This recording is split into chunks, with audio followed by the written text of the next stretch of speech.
Aujourd'hui, nous allons parler de l'association Tremplin. Cette association existe depuis 1997. On va plus précisément se concentrer sur le pôle couture et personnalisation de vêtements. Nous accueillons Aurélie Bonin pour répondre à nos questions. Bonjour Aurélie. Bonjour. L'atelier couture est le premier pôle de Tremplin. Pouvez-vous nous expliquer comment est-il né ? Il est né puisqu'il y avait beaucoup de femmes sans emploi dans le secteur. Et donc du coup, Claudette Jaillet, fondatrice de Tremplin, avec d'autres personnes, ont décidé de faire en sorte que ces personnes-là soient pas isolées. Ils ont commencé par un café, après ils se sont rencontrés pour ensemble coudre, et puis après ça a développé en fait l'activité couture, puisque à ce moment-là, l'activité couture a commencé par de la fabrication de costumes. Les salariés fabriquaient les costumes et les personnes pouvaient venir les louer et donc les rapporter à l'association. Création ou broderie, votre atelier propose plusieurs services. Quelles sont vos principales activités ? Nous, de base, l'activité c'est la retouche. Après la création de costumes, ça a été la retouche, donc pour le particulier et le professionnel. Ce que j'entends par la retouche, c'est raccourcir des pantalons, donc faire les ourlets. On a un petit peu de repassage et après on fait de la personnalisation donc textile en DTF et en broderie. Et puis on a également de la confection d'étiquettes textiles, tout ce qui est en rapport avec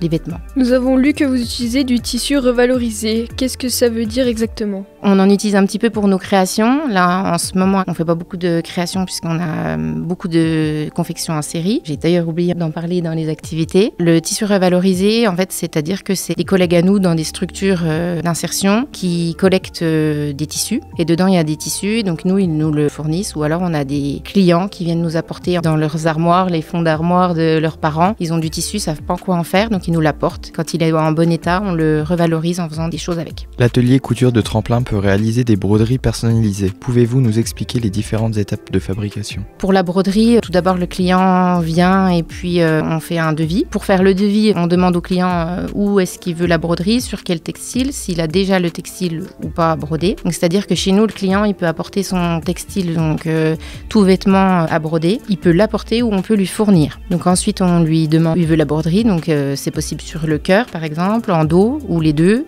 ou en poitrine. Et après, s'il accepte le devis, il y a une numérisation qui se fait sur l'ordinateur. Le client a par exemple un logo d'entreprise. Donc je dois reproduire le logo sur l'ordinateur en pensant que ça sera fait avec du fil et donc certaines étapes particulières. Et puis après, on passe à la broderie en elle-même. Et on utilise des cadres pour encercler le tissu et puis que ça soit bien tendu. Et après, la machine brode elle-même, mais du coup, il faut une assistance quand même. Il faut qu'on soit là s'il y a des casses ou des changements de canettes à faire. Est-ce que vous avez des licences payantes qui vous permettent de réaliser certains modèles de marque, par exemple ? Non, on n'a pas encore ça. Effectivement, c'est une très bonne question, puisque le client, s'il vient et qu'il souhaite broder, par exemple, la marque Nike, on a interdiction de le faire, puisque c'est sous licence et qu'il faudrait qu'on paye la licence, qu'on voit avec Nike pour pouvoir le faire. Actuellement, on n'a pas de licence.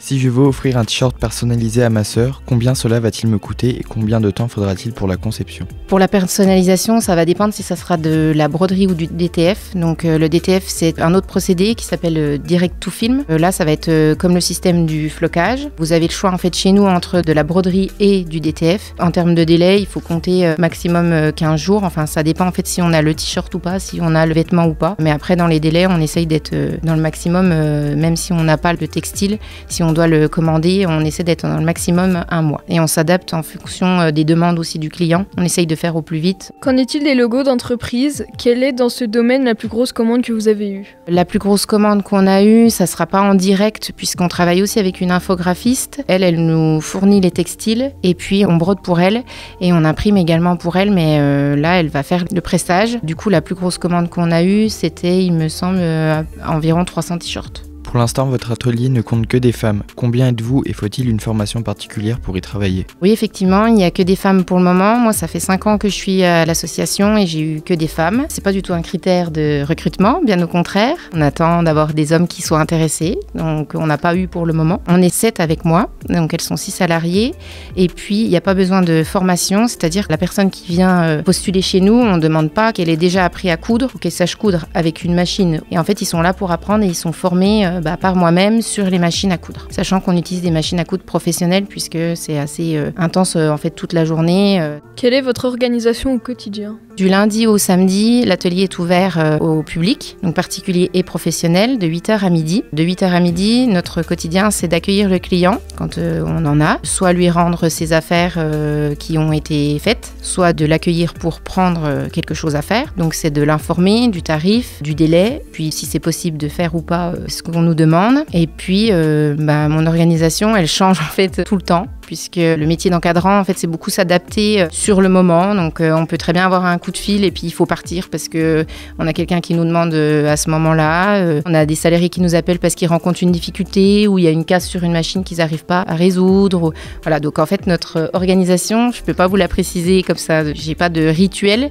Moi, ma journée, elle est un petit peu comme celle de Teddy et je pense celle d'Alexandre de la Maison Digitale. Elle est bousculée un petit peu tout le temps et on fait jamais la même chose. Il faut être organisé quand même. Pour finir, avez-vous le souvenir d'un travail de couture particulièrement difficile à réaliser ? On va dire que c'était avec une entreprise du coin. Si je peux la citer, c'était Bourgogne Aluminium, où il fallait refaire un store. Et là, il était très très grand. Donc il a fallu déplacer toutes les machines et puis presque se mettre dehors de l'atelier, se brancher assez loin. Moi, je devais coudre et les salariés devaient tenir le store qui était très grand. Donc ils étaient 3 à tenir le store. Et puis moi, je cousais. Voilà. Nous remercions Aurélie. Si vous souhaitez plus d'informations sur l'association Tremplin, allez sur tremplin.fr ou rendez-vous 5 places de la mairie à Pierre-de-Bresse. Merci.